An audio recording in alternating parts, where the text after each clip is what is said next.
Hey, everybody, welcome to the book club. The book club. Welcome to the book club.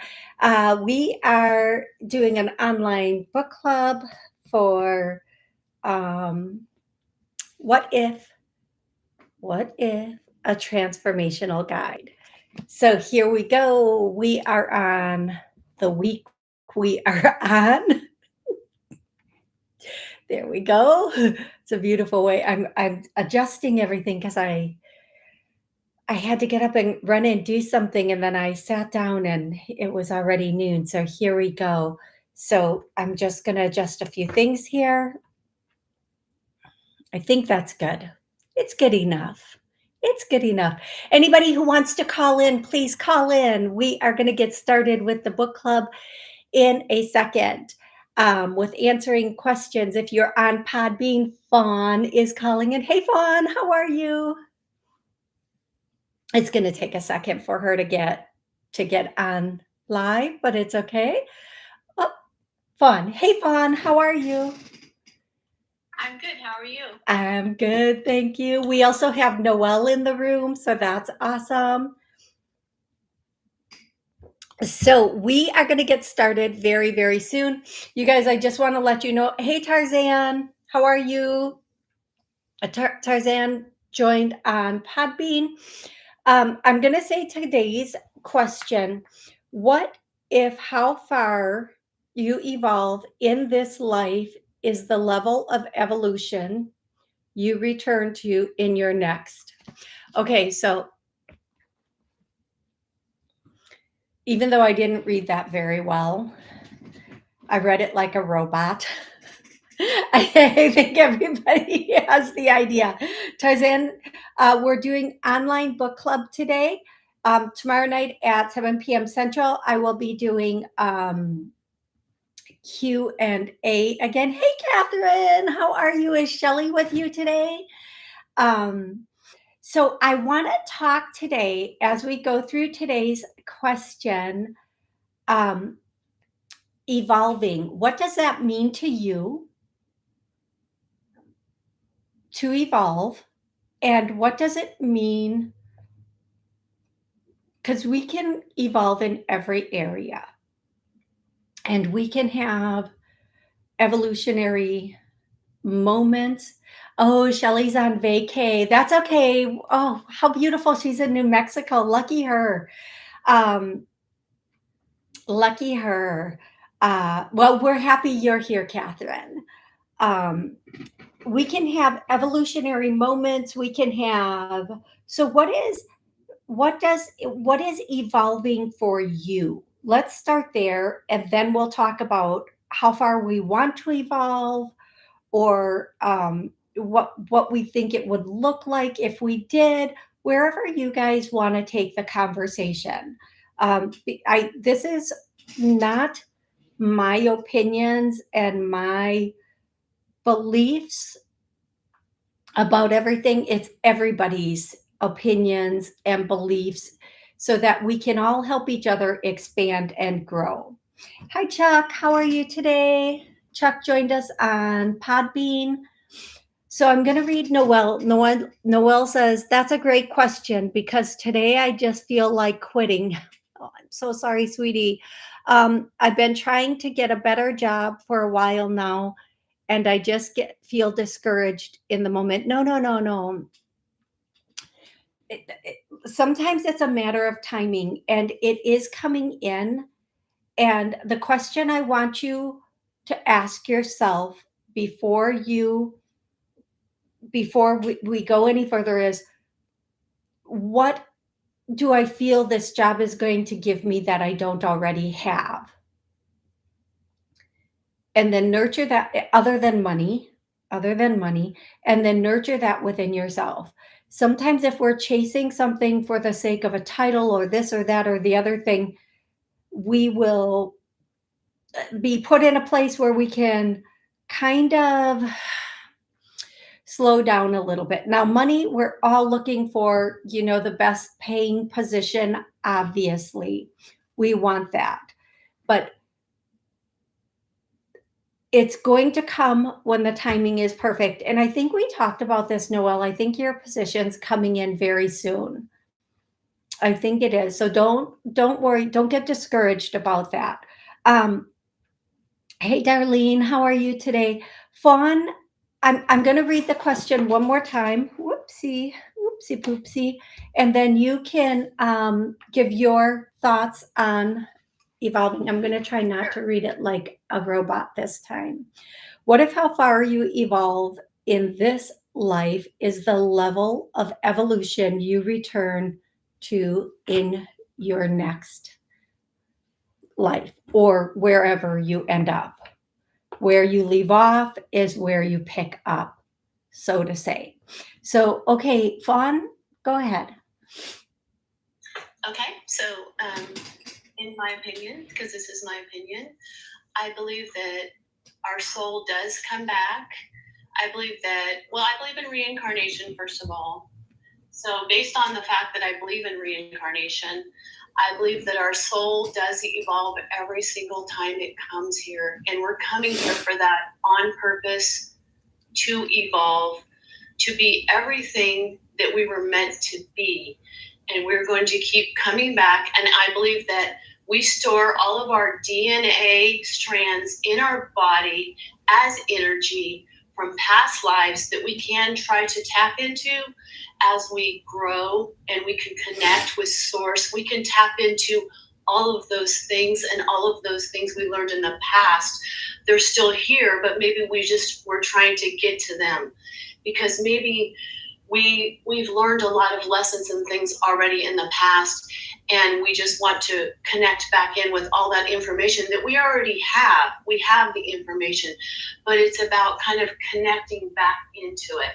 And going in a little further to that, I believe it's kind of like the acoustic records. They're like a library it's a library of everything that we've been through. Think of it as a library. You have a library that exists and it has all of your past lives in it and all of the things you've done, and that source is sitting there up there, and that we are all connected to that library, just like we're all connected to each other. Like maybe you and I had a past life together. I don't know, Tony, right?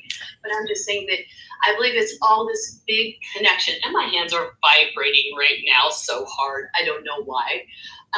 So that's kind of where I believe it. And Tony, I am a bit busy today, so I may not be able to come back on. Last week I had to leave because I got a client call. Okay. That's okay, love. Whatever. I'm going to stop there because my hands are vibrating. I got to work over here. Okay, no worries. Thank you for participating, though. Thank you for coming on and sharing that with us. I know. I'll come back in when I can. I just want you to know that I'm kind of busy. Thank you. Absolutely, absolutely. When you can come back on, just let me know. Otherwise, thank you for what you put in. And I just want to remind everybody today is Tuesday, and Tuesday at noon is book club day. Um, so we are talking about evolving and the level that we evolve to. And I do believe there is a something within us that holds all, it's our subconscious mind, our akashic records, whatever we want to call it. It holds all of our memories from every existence, from when we our first inception, and even possibly to our last inception. And whatever that means for any person, whatever that means for each and every person. So, what and if you have a question, don't leave because I'm not answering questions. Join in the conversation. If you ended up here today, you ended up here for a reason. You ended up here because maybe what you're going to hear or experience is going to have something for you to help you with whatever situation you're going through right now. Um, One of the things that I will say is if you are going through, and as it pertains to evolving, if you're going through difficulties, whether it be with work, with relationships, there's a part of your soul that is trying to break through. There's a part of you that is trying to evolve to the next level. And it is never to stay where you are unhappy. That doesn't mean just quit, walk away. It means prepare, start looking, know what your options are, have something secured before you walk away. I believe relationships, whether they're with a friend, family, coworkers, whatever it is, are our biggest catalysts for evolving. But some relationships can actually feel like they're taking us backward, but what they're trying to show us perhaps is what we're still trying to heal so that our soul can evolve. Now, I'm not saying put up with anyone for any amount of time, because if something is not of love, we should not be in it. Even if it's with a coworker or a boss or especially a partner, but even a family member. Every relationship, and I'm not saying not every relationship is in family is perfect, and there every moment in every relationship is not going to be perfect. However, it shouldn't be a downward spiral, one step forward, 10 steps back, or somebody just breaking down your self-esteem. Those are people that maybe they don't deserve to be in our life. Maybe they just don't deserve to be in our life at that point.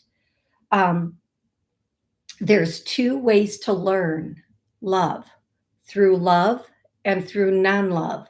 Learn it through love. Evolving the soul means nourishing yourself with love and light. I'm going to read Sally. I think her name is Sally. I'm sorry, you guys. I put something here and now I can't find it. Um, I get excited and I want to get enlightenment now itself so I can come as teacher for humanity. I love that. Um, and the way to start teaching humanity is just start where you are and grow with it. Just start where you are and grow with it. Whatever you know, there are people that need to learn that or want to know that. And then you just, as you teach, you'll also grow and you'll learn more and you can teach more at a higher level. Don't wait, just do it. And you can do it by setting up classes, setting up a little let's go thing. Let's come in, join the conversation sort of thing. Sally, I think it's Sally. I'm sorry if I'm mispronouncing.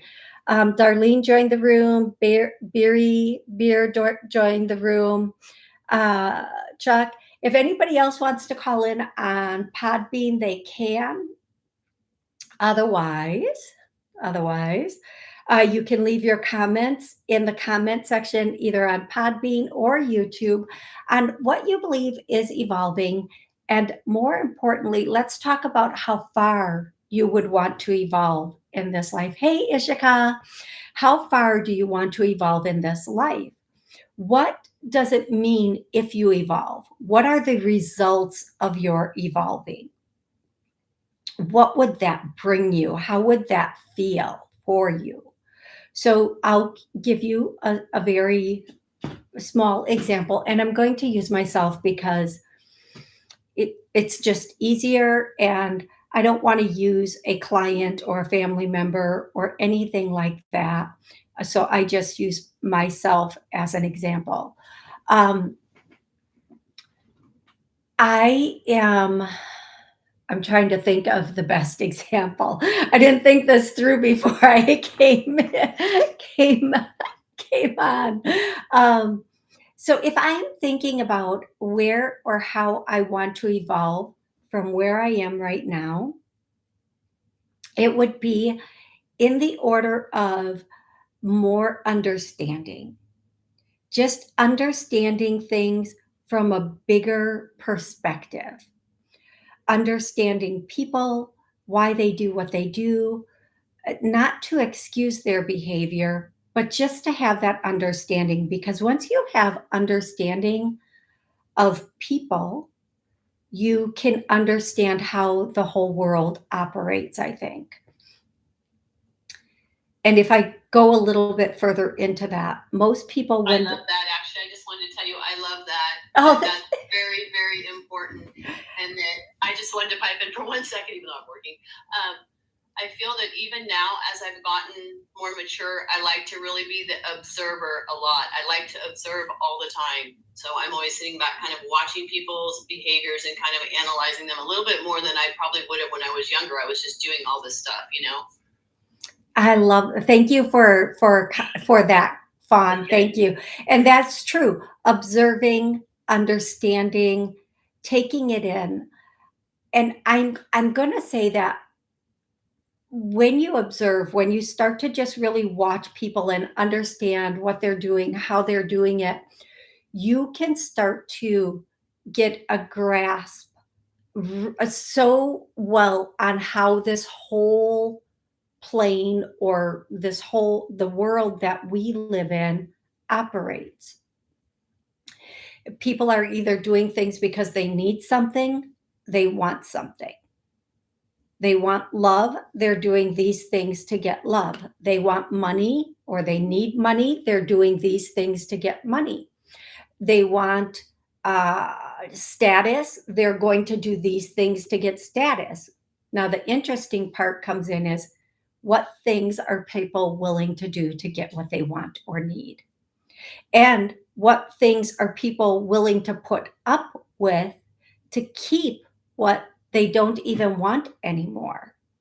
Or when they realize it's not working, but they don't want to let go, what are they willing to still put up with or deal with to keep it? Whether it's a status, a title, a certain amount of money.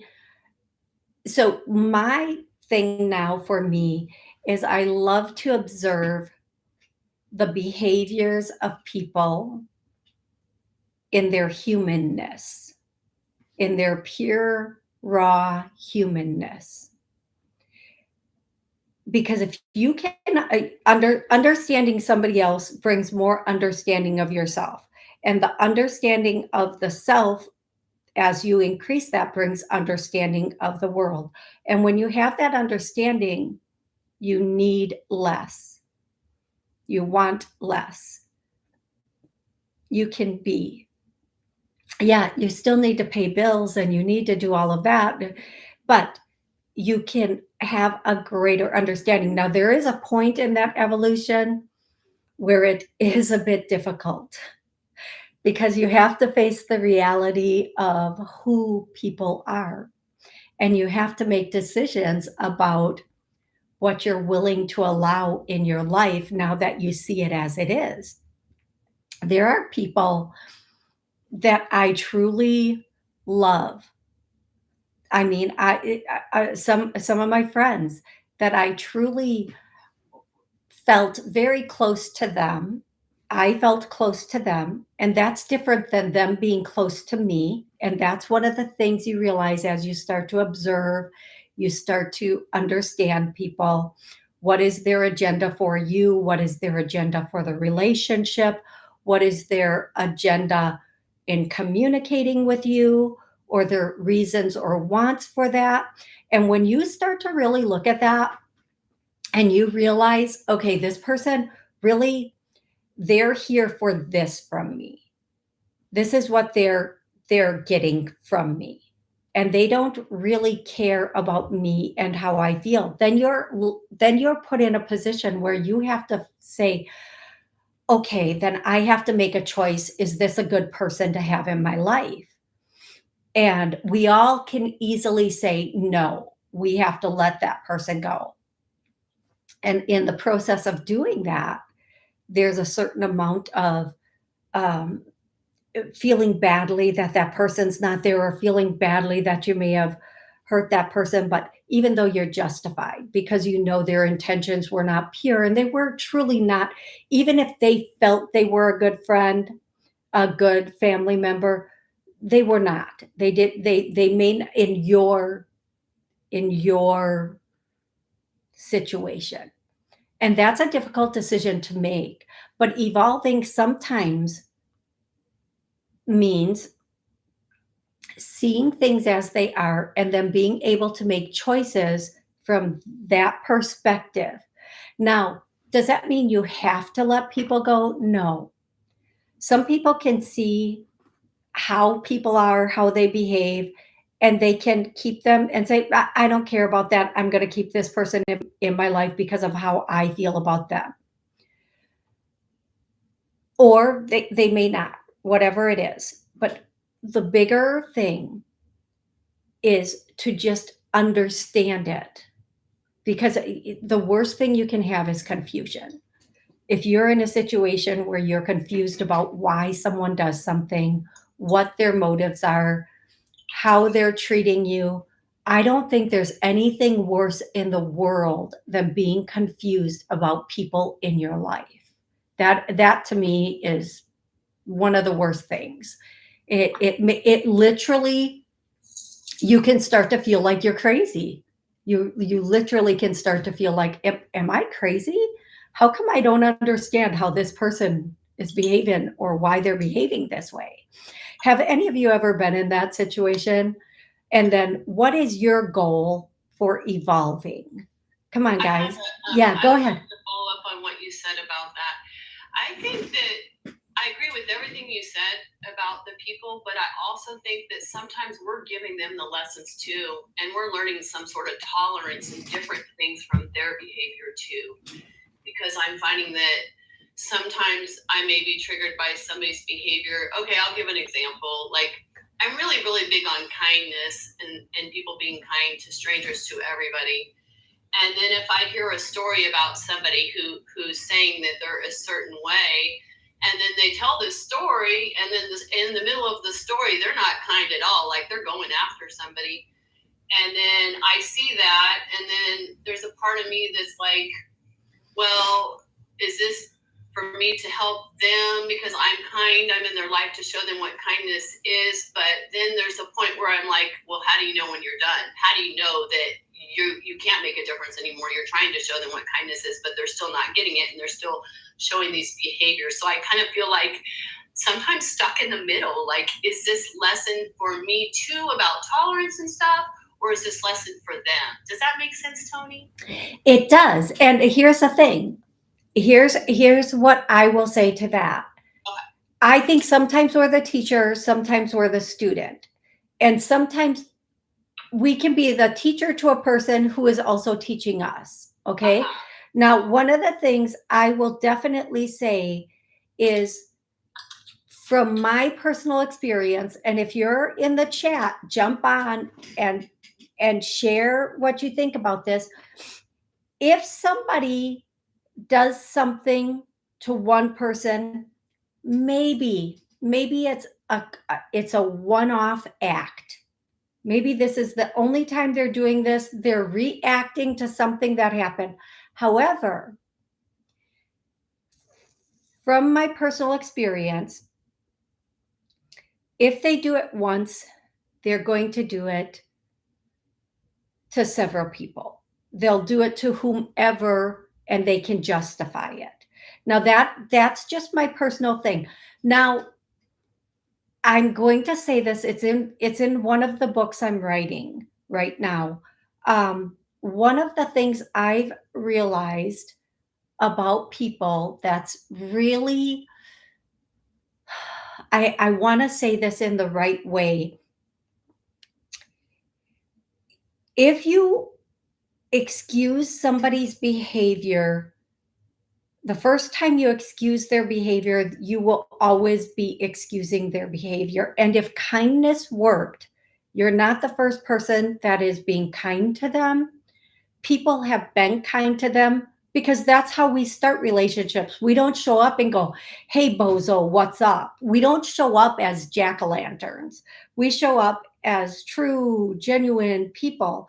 And many people in this person's life who's maybe not so kind started out being very kind to them. And typically, we are kind to somebody until we cannot be any longer.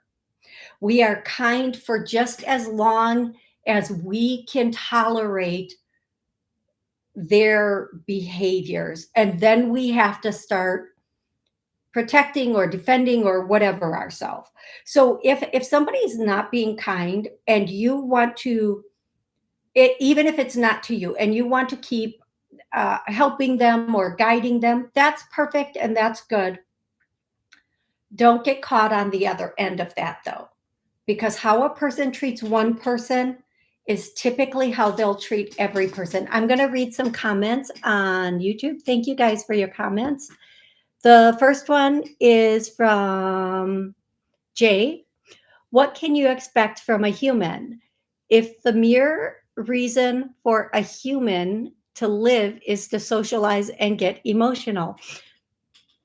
Good. I love that. Here's what I'm going to say. Yes, it is to socialize. Yes, it is to use our emotions.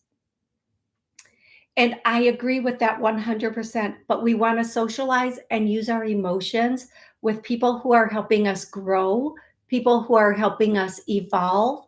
And sometimes that does come from, sometimes people show us who we don't want to be. And sometimes people show us who we do want to be. But let me ask you this. Do we need the people to show us who we don't want to be or what we don't want? Because we already know that. So shouldn't we be focused in on people that are expanding with us? That's just one question. And this is my second thing. And I'm using myself as an example.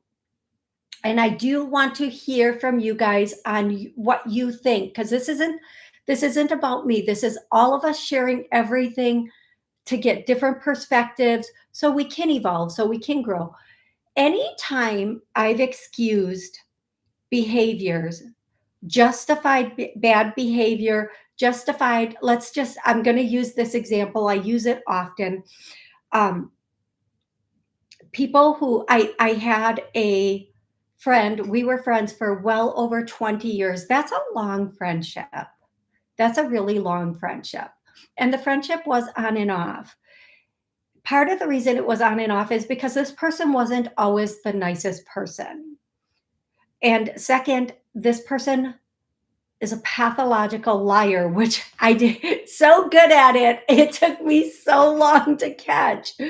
And then to the point where I would just like look at her like this when she was talking, and then she'd go, okay, that's a lie. And I would just go, yeah, I know.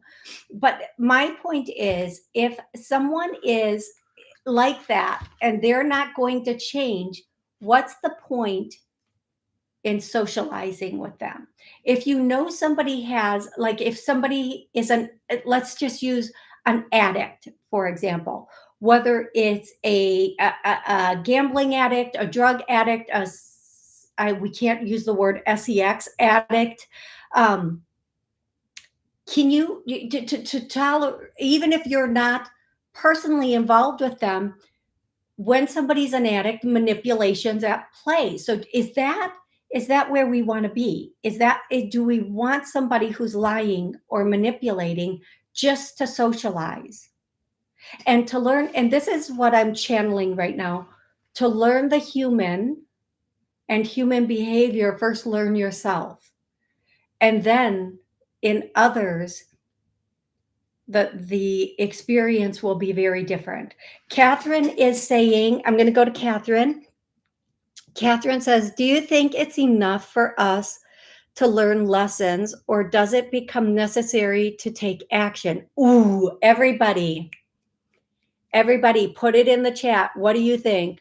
I'm contemplating working with WIPBS, Wisconsin PBS, on a segment explaining how corrupt the stock market is. Oh, girl.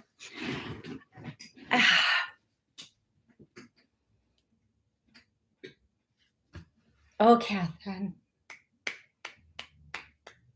I value your life, so really take that into consideration before you make that choice. Um, Yes, I know that anybody who has come to me as a client and asked me if they should invest, my answer is always, "Please," before if they come to me before they have invested. It's like gambling, it's like anything you can, how do I say this? Anything you can bet on is rigged. Anything you can put money into, it's it's very controlled for their profit. And if somebody's already invested, I can't really change that because I'm not allowed to change certain things. But before, if I just feel, here's what I'm going to say: please be very careful when you speak of organizations that big, because especially on a public platform, I will tell you, I have to be very careful of what I say on a public platform. Be very, very careful of what you say on a public platform. I would ghostwrite a book about it. That might be your best, or write a book and put it under a different name, um, and just give it away. Just give it away. It costs nothing to create a book. Just give it away. Make it an ebook. Oh, they could still track you. I don't know. I don't want to put fear in you because I believe fear is it interferes with our faith. But yes, here's what I'm going to say. It's up to you what you do with that. I do feel like it's good if you can let people know, but I do believe people will listen to what they want intrinsically. Um, the first part of this, do you think it's enough for us to learn lessons, or does it become necessary to take action? How much do you want to learn the lesson? How many times do you want to learn the lesson? So, the way I'm understanding the question is, once you learn the lesson, do you leave? Do you need to take that action to walk away? If that's the way you meant it, if you don't want to keep repeating the lesson, sometimes you do. Let's say, for example, and I had this happen. Let's say, for example, you work for a company that's supposed to give you a commission or a bonus on something, and then they don't. And then you're going to have to leave, because if they didn't do it once, they're going to do that. They're going to repeat that. That's their pattern as a company. What if you are with somebody that mistreats you? You've learned the lesson. The lesson is that this person doesn't know how to treat you, not that you don't deserve being treated well. Now, you can stay and continue to let this person be who they are, or because you've already seen who they are, you can leave. Now, if you think you can change the person, unless they're wearing diapers, forget about it. Forget about it. You cannot change a person's behaviors and or beliefs unless you're a cult leader. You cannot. You have to let them experience sometimes the loss of you, in which case they'll probably just go find somebody else because they're not the problem. And then they'll go through it over and over and over and over and over and over and over again. But you've learned, this person doesn't know how to treat me. This person doesn't know how to treat others. So I'm removing myself from this situation, and that's the action. Now, in this case with the stock market, the lesson is to just walk away, and anybody who comes to you, you can tell them 100%. You can tell them 1,000,000%. You can say, "Listen, this is my experience." You can write an article about it and see if it can get published into things. But the stock market is run, it's controlled by systems that control a lot of things in our world, not even in our country, in our world. So I would say lesson learned, the action step, walking away. Um, so that is what I would say, love. And when we learn the lesson, we learn there are safer, better ways. If the goal here was obviously to make money, then there are safer, better ways. Buying tangible gold, hands on gold, silver, copper, if you can, cobalt. Diamonds are okay.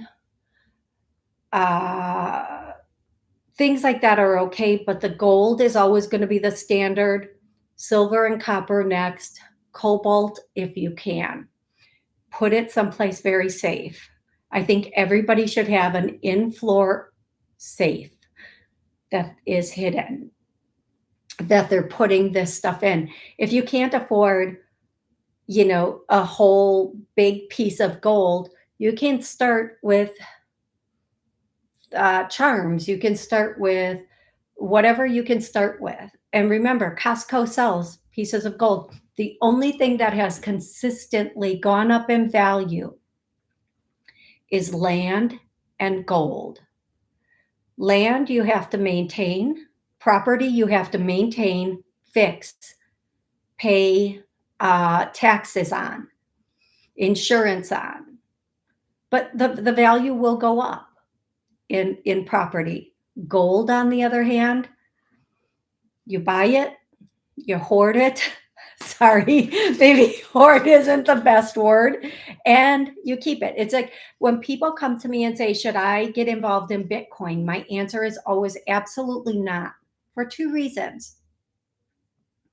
The number one reason is this is a backdoor thing that the government is doing. Our government is, and if you believe that our government would allow another form of currency to exist that just popped up and they don't control, I'm still a virgin. If you believe that, I cannot express to you. Second, when the government, if and when the government decides to bring in their own digital currency, they will tank that currency out. They will tank it out and put in their own currency that's digital. This digital Bitcoin currency is to get everybody to think it's cool. Oh my God, this is so cool. Oh my God. Look, digital currency, we're going against the system. Oh my God. And then all of a sudden, it's tanked out. We've accepted it, and they roll theirs in. That is just what will happen eventually, whether we like it or not. The more people accept Bitcoin and invest in Bitcoin and do those things, the more accepting it is. Our government is very smart. They don't always force things upon us. They allow us to get acclimated to it, accept it, want it, and then do the old 1-2 switch on us. Pay attention to that. Pay very close attention to that. They introduce it as a good idea, like a 15-minute city is such a great idea until you realize you can't leave your 15-minute city. Maybe once a month. You want to go across town? No, no, no, no, no. You can't go across town. No, no, no, no, no. You've already gone across town twice this week. You're only allowed to go twice this week. If you don't believe me, look at what's going on in the UK.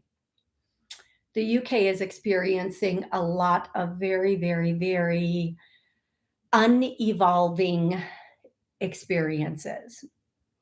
They are losing every freedom. Can you believe in the UK, they can't even put their own flag up? They will be arrested on their house, carrying signs, carrying the flag. They will be arrested. If they say, I love bacon, people are getting arrested for saying, I love bacon in the UK. Look it up. Teenagers are getting arrested for their social media and their comments on it about freedom. Somebody walking a dog past a certain group got arrested because it was offensive. In the UK. And guess what they just brought in? Digital ID for the safety of the people because they have driver's license, birth certificates, their other cards, but now they also need this. Get out of here. So if we're looking at evolving, and evolving comes from being free, evolving comes from having your freedoms to think and be as you are. That takes it all away. That puts you in a box. That puts you in this little bitty box that says, that's it. This is the only thing. This is the only thing that you can do, think, and be. And that takes all of the evolving away. Because evolving, we didn't come here to be confined. We came here to be free. Fawn says, what about them putting chips in us one day? No freedom. Absolutely. And again, they run it out like it's such a great thing. Look, you can use your hand to pay. And all the people who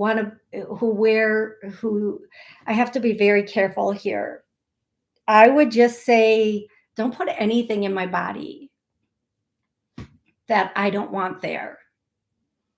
Because that, although it sounds very intriguing, there are a couple of goals to those in power.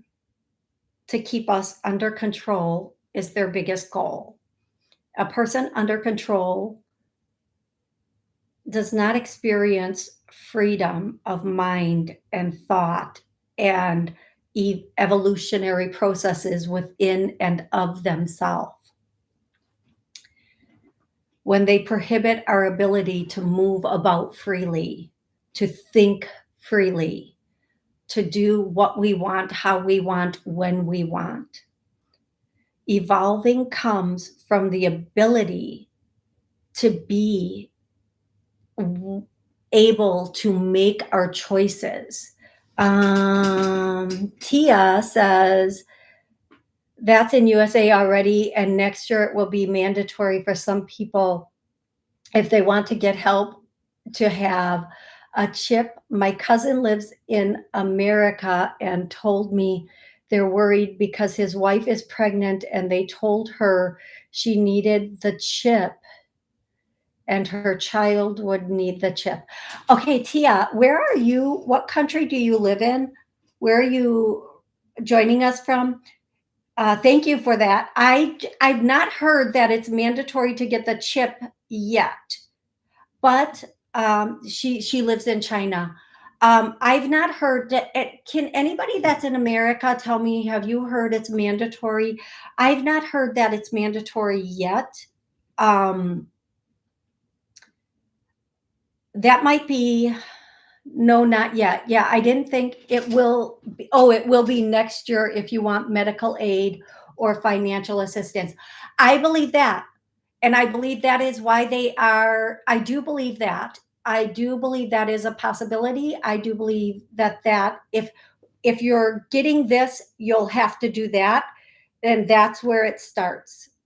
I do believe that is where it's going to start in some ways, but we just all have to say no. We have to say no to it because I'm going to tell you, everything that they present as a convenience, this is not where I thought this show was going to go. This is not at all where I thought today's question would go. But here we are, and we're here for it. Everything. No, no, no, no. I started it, Tia. Don't apologize. And if I'm pronouncing your name wrong, please forgive me. Um, Everything they present as a convenience, as isn't this cool? Oh, look at this is the next thing, or for your safety, be very wary of it. Be very cautious of it. Um, so many things, and this is where the evolving comes back in. So many things they're not. So many things they're doing is to block our connection, to block our connection to divinity, to the source, to what is, to all that is. And when they are doing this, we are not even aware of it. So we have to protect. We have to completely protect ourselves, our bodies, our everything. So please be aware of that. Please don't be the experiment.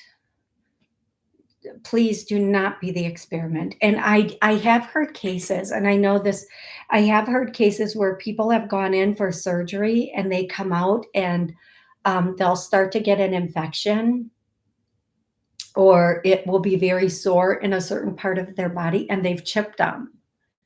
And they'll go to somebody and they'll show them removing the chip from their body, and they didn't even know that that was happening during their surgery.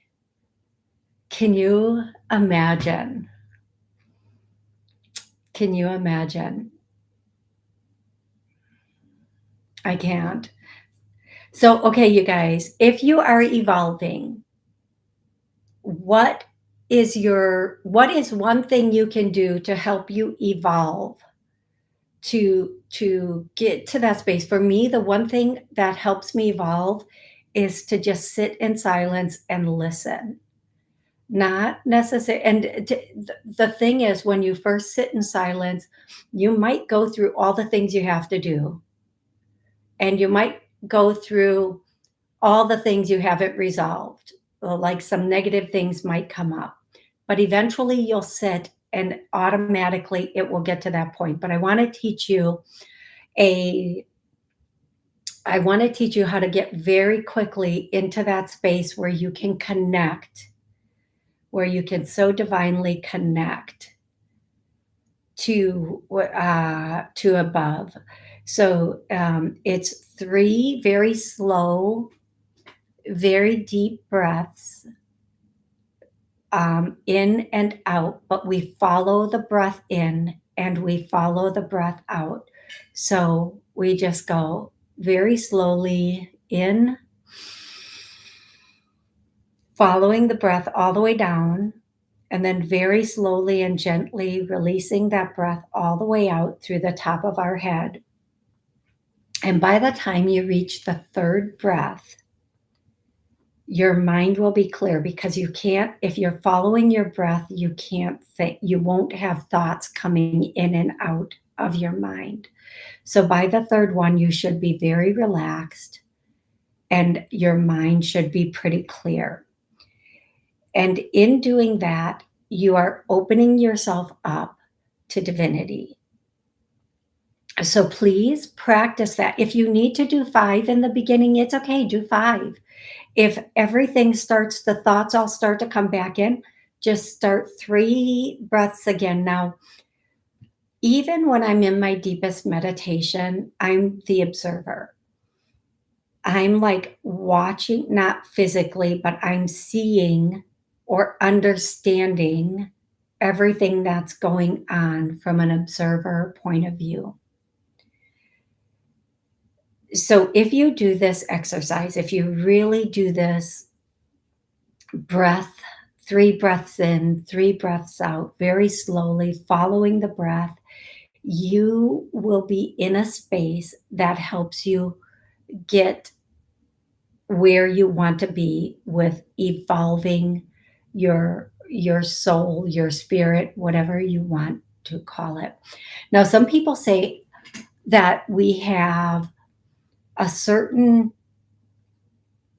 road we're on in this life. And I believe this particular life, many people are coming in and they have many roles they're playing.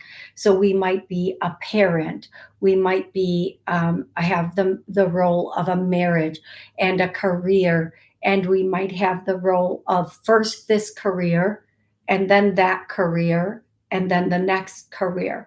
And we can change careers in this life, where in past lives or different lives, we may not have done that. I think every career, whether we keep one through our whole existence or we switch careers, they're leading us to a point, and that point is the understanding, to understand, to bring us to the point of we are it. We are what we're looking for. We are where we want to be. We are source. We are divinity. We are love. We are light. We are expansion. We are able to do whatever it is we want to do in this life. We are creator. We are running or controlling everything that we see and feel here. Now, the biggest, and with the last thing I said, we are the ones in control of our existence and our creation. And of course, that if we really embrace that and we really start to understand that, we understand we are the balance.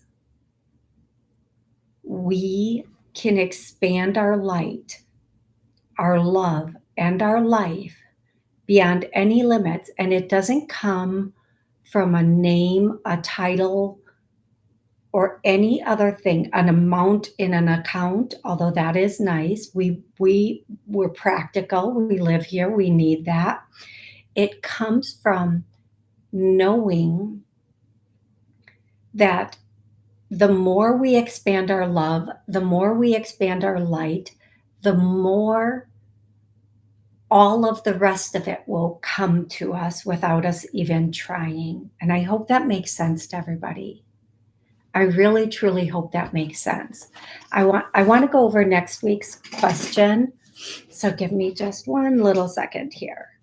Next week's statement or question is, and I love this one. Oh my goodness.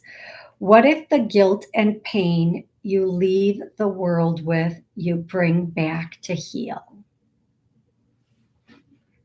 The first thing I say is get rid of it now. What if the guilt and pain we came in with because of a past life? And we met the people that we did that made us feel guilt or pain, or they had guilt or pain, and we reconnect to heal it in this life. And if we don't, well, here we go, get back on the merry-go-round. Here we go again. No, what if we can let it all go and we don't have guilt, pain, shame, none of it? What if we can do that? So I will tell you this, next week's show will involve healings and clearings of guilt and pain and shame and all of that stuff. Please remind me at the beginning of the show for that. And bring anybody and everybody you feel may need healing from that. And we will work on it. We can even work on lineages of guilt and pain and healing and clearing that for next week's show. All right, you guys. I hope you enjoyed today's show. I hope you enjoyed the question. Um, until next Tuesday, think about that. If you came in to heal the guilt and pain and not live it, what does that change for you? What does it change? How does that have you operate differently? That's huge, right? That's so huge. So, and I want to say, and I know future questions will also have this, but one thing that comes to my mind, what if the poverty that we have in this life we bring into the next life, or we brought it in from a past life to heal it? What if the lack of love? Let's hit it from that angle. Whatever we brought into this life, whatever we're experiencing, what if we're experiencing it to heal it? Not because it's a curse, not because this is the way we're supposed to live. What if it's here because we are supposed to fix it this time?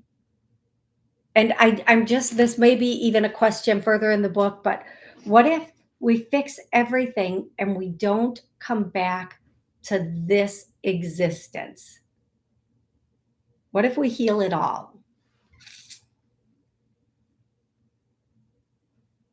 Okay. Until next week. I love you guys so much. Thank you for being here. Tomorrow night at 7 p.m. Central, I will be doing a show. That's ideal, Fawn says. T says, have fabulous day. Great show as always. Thank you, you guys. Thank you, thank you, thank you. I love you so much. I will see you tomorrow at 7 p.m. for Q&A, asking questions. Come back and ask your questions tomorrow. I will be happy to answer them. Please remember those. Um, I started a new process for the Q&A for the psychic medium that if you want to make sure your question gets answered, go to buy me a coffee, which is in the description, and um, make a donation. And in the note area, put your question, and you will be one of the first questions that I answer during the show. Some people have been reaching out and letting me know that their question never gets answered because there's so many people. Well, this is the way you pre-submit your question. Okay, I love you all. Thank you so much. Have an absolutely amazing rest of the day. Until tomorrow. Thank you. You're so welcome, Fawn. Thank you. Thank Have you. a great day. You Bye. too. Thank you.